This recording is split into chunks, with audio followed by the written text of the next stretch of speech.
Thank you for tuning in to the best parenting show on the internet, Post Daily Dose. It's the Post. It's the Post. It's the Post. The Post Daily Dose. It's the Post. It's the Post. It's the Post. The Post Daily Dose. It's the Post. It's the Post. Hey there, Post+Institute. This is Kristi, Saul, the co-founder, coming at you live with another episode of Post Daily Dose, the best little parenting show on the internet. I hope you guys are doing well this evening. Of course, I want to plug these books real quick while folks are logging in.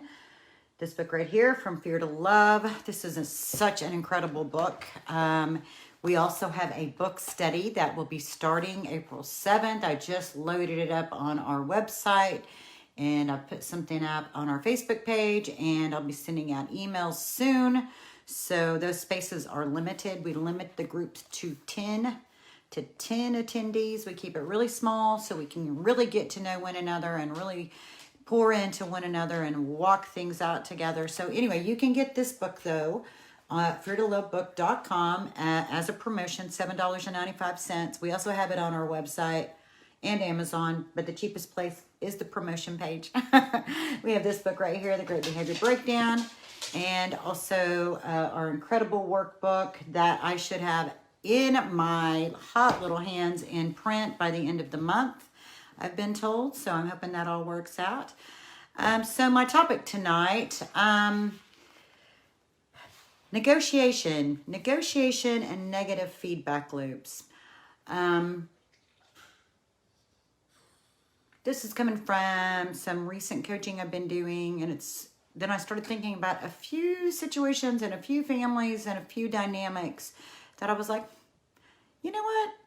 This is all the same flavor. It's all the same flavor of a flavor of style of interacting that I feel like I wanted to talk about. So negotiating, like if you'll get me this, I'll do this. Or if you'll take me here, I'll do that. So like your child saying, if you'll get me thus and such toy or this and such game or this and such thing, then I'll do this and such chore or this and such thing for you.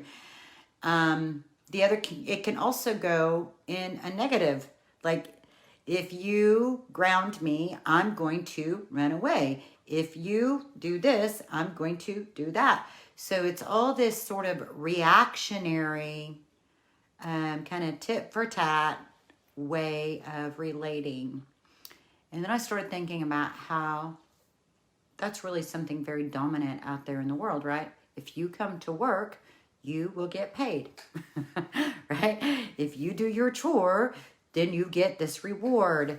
And so this whole, like I think about so many kids who like always feel like they have to be negotiating to get their needs met or what it is that they want. We see those reactions here as well, Karen said. So it caused me to pull up chapter 13 in Brian's book, From Fear to Love, when he talks about negative feedback loops.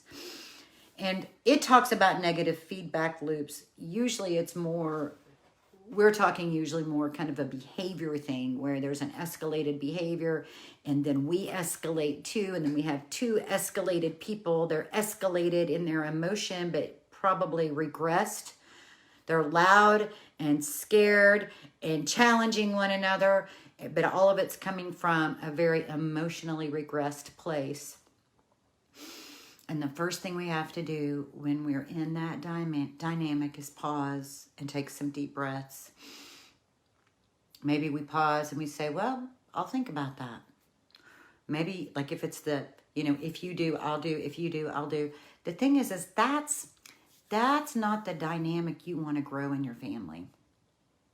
It's just like one little beat off from behavior modification, consequences and rewards. And if you're not familiar, or if you've tried that, most parents, myself included, especially when you're parenting children who come from tough places, will tell you that it may work for a very short period of time, but it's not long lasting.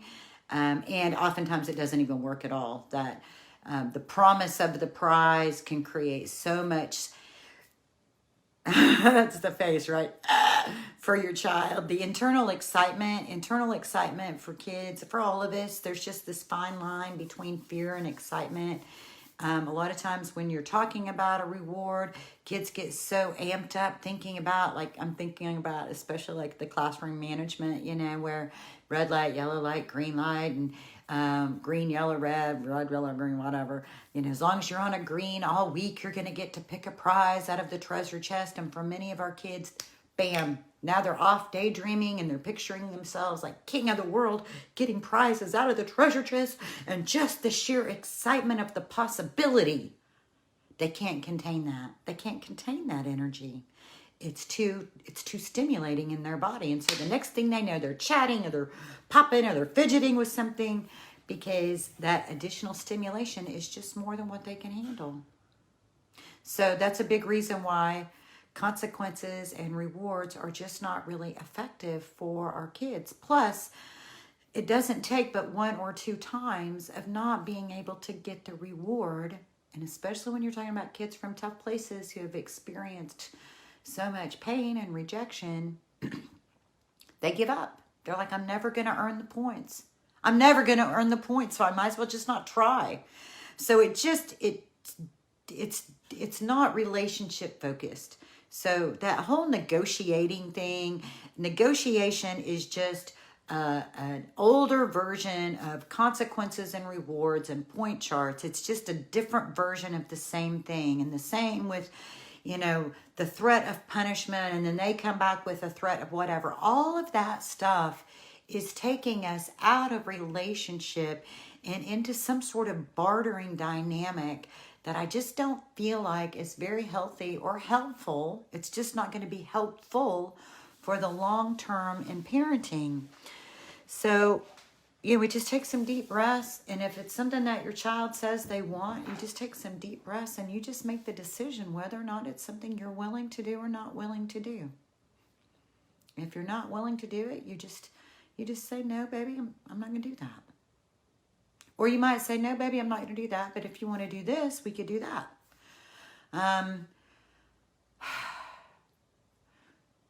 Moving away from that and just focusing on relationship. I mean, you know, how do we build relationship? We build relationship by spending time together, by when it's things that need to be done, trying to engage them in doing things with you, doing it alongside you, letting them know that you're preparing, that, you know, you can't wait to see what things are going to be like when they're older, depending on their age. You know, when they're 16 or 17, that may be appropriate. When they're little, no. When they're little, it's just all about, I mean, you just got to, honestly, especially kids from tough places, until they're about 13, they just almost need to be in your hip pocket. Never too far away, always with doors open, right? Until they're really into something and and they're really focused on something that they don't want to be bothered, and then you feel like you can walk away and let them work independently and that they're going to be safe and feel okay. But the level of interaction, and that's why I'm always talking about time in. That's why I'm always talking about, you know, spend time playing with them. Their language is play. And while you're playing, you have these times of play when they're in charge and you're following their lead. And then you have times where you're playing with them, and there's so much that you can teach. There's things that you can teach while you're reading. One of my favorites is like reading chapter books together, and the story's a little deep and it's got a little conflict, and you can even pause in the book and go, man, I can imagine how that must feel. It sounds like that person's feeling really sad, or, oh man, reading that reminds me when this happened in our house, or this happened to me when I was little. Or, you know, have you ever heard anything like that happening? You know, just to let all these things be just ways that organic growth and sharing happen. Our kids are listening and learning all the time from us. So when you find yourself in those negotiating conversations, I really feel like the best thing to do is to pause. Because someone has to end the dynamic, and it's not going to be your child. So pause, maybe even use that, you know what, I need some time to think about that. Maybe even say, you know, hon, we've been in this dynamic of negotiating, and I'm going to tell you, I get really stressed because I feel like you're asking me to do this with the promise to do that, and then I'm really stressed the whole time, wondering if you're really going to do this thing. And if I'm feeling that way, I bet even if it was the other way around, you would feel like that. Like if I'm like, well, you do the dishes first and then we'll do whatever, I bet the whole time you're doing the dishes, you're just anxious. In fact, it's probably even hard to get started doing the dishes because now you're anxious about getting to the thing that I promised we would do. Plus, you're anxious to see if I'm really going to do what I said I'm going to do. So you know what? This isn't working. This is not a win-win for us. This is just creating anxiety for both of us. So I'm just going to pause and think about it, and let's just see if we can figure out a way that's different. Let's just see if we can figure out a way that's different for you to get the things that you're hoping for and for us to all pitch in around the house to do the things that need to be done. Let's see if we can figure out a way that we can relate as a family, just helping each other. Because you know what, baby? I want you to have great things in your life. I want you to have great opportunities. I want us to do fun things. So, you know, maybe we can figure out a way to get it all done together. Yeah, maybe that's the approach. You know, Brian reminds me that just that touch, remember the power of touch. Because a lot of times when we get into these negotiating kinds of conversations, there's a lot that gets triggered in that subconscious. There's a lot of anxiety. There's probably a lot of cortisol flowing through the brain. And touch.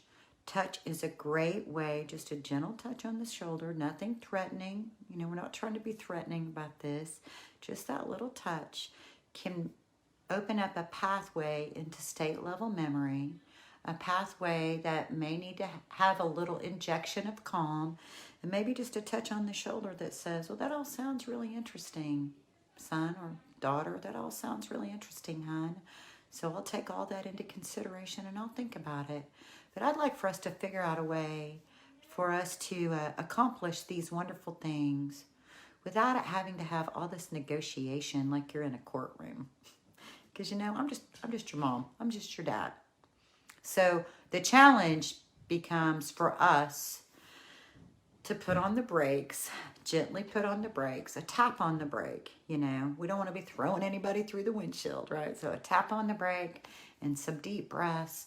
And then, you know, maybe create some space for yourself to think some of this through and to think about how can we approach this differently, so that we're not in negotiation and we're not in a tit for tat, because we want to be in relationship, and this will help them in future relationships. You know, think about it.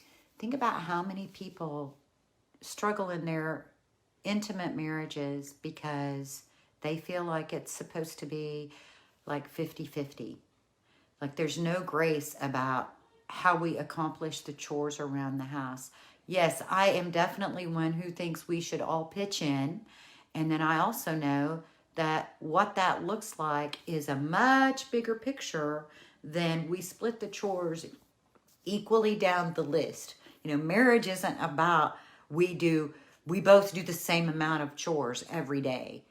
That's not where, you know, we got to get past that mindset and deeper into understanding, deeper into what it means to be in relationship with people and relating and conversing in ways that are different than just negotiating, working for pay, moving past some of those. That's what the world does, and that's fine. That's fine that that's how things work in the world, but that's not how things work in a family. Families are different than your place of employment. Families are different than your place of employment. Your relationship with your children is different than the relationship with your coworkers or your boss. The relationship with your spouse is different than the relationship you have with your coworkers and your spouse.